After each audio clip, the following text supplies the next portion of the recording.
Hey everyone, Miss Dempsey here. This is a lap guide for Sardinia B with the Audi RE LMS. Let's get this started. Look for the 100 meter mark on the right as you will start to brake right before you pass it. When you start to turn, you want to ease off the braking and then ease on the throttle right when you hit the apex. If you can do it smoothly, you'll get a better exit. Then go a bit wide on this turn and then bring yourself in. You can ease off the throttle just a little bit to get a better exit of that turn. Then brake right before you reach the ambulance, so brake in a straight line as hard as you can, then bring yourself in as you ease off the throttle and carefully start to accelerate. And as you reach the barrier that starts to stick out on the left, you'll be trail braking for a bit, and then eventually you're going to shift down to second gear, and that will get the car to rotate a bit more. Gradually accelerate, and by the time you're pointing away from the wind turbine that is closest to you, you should already be at full throttle. Bring yourself to the left and then start to brake right before you reach the blue area that is on your left. Brake hard in a straight line, and then you want to nail this apex, point yourself towards the blue area right here and start to fully accelerate. Then go to the right, brake before the curb on the right ends and hit this apex, and then you want to be a bit careful on the throttle as you don't want to go wide into the gravel. Then ease off the throttle for this turn over here, and when your car is pointing towards the big crane just up ahead, that's when you can start to fully accelerate. Then your final braking point will be the first billboard that is on the right that's facing away from you. It's a bit off screen, so you need to imagine where it's at. And you want to be a bit careful as you don't want to go wide on that turn and end up with a penalty. But anyways, that is all for the lap guide.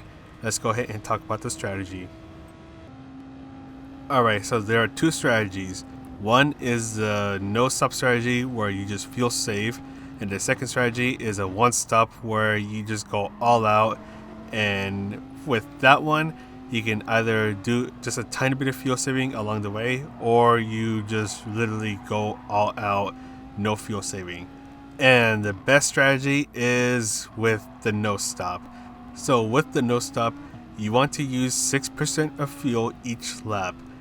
You can stay on fuel map 1 the entire time, so all you need to do is just short shift and just monitor how much percent fuel you have left.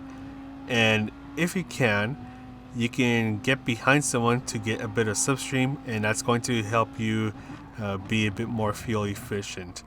And once again, I said short shift a lot, and what I'm personally doing, I'm short shifting a little bit after the bar starts to fill up. You could probably push it a little bit more, but in this specific race, I was trying to see how much fuel I can save, and then eventually, let's say on the last 2 laps, try to push it a little bit more with the extra fuel I saved up.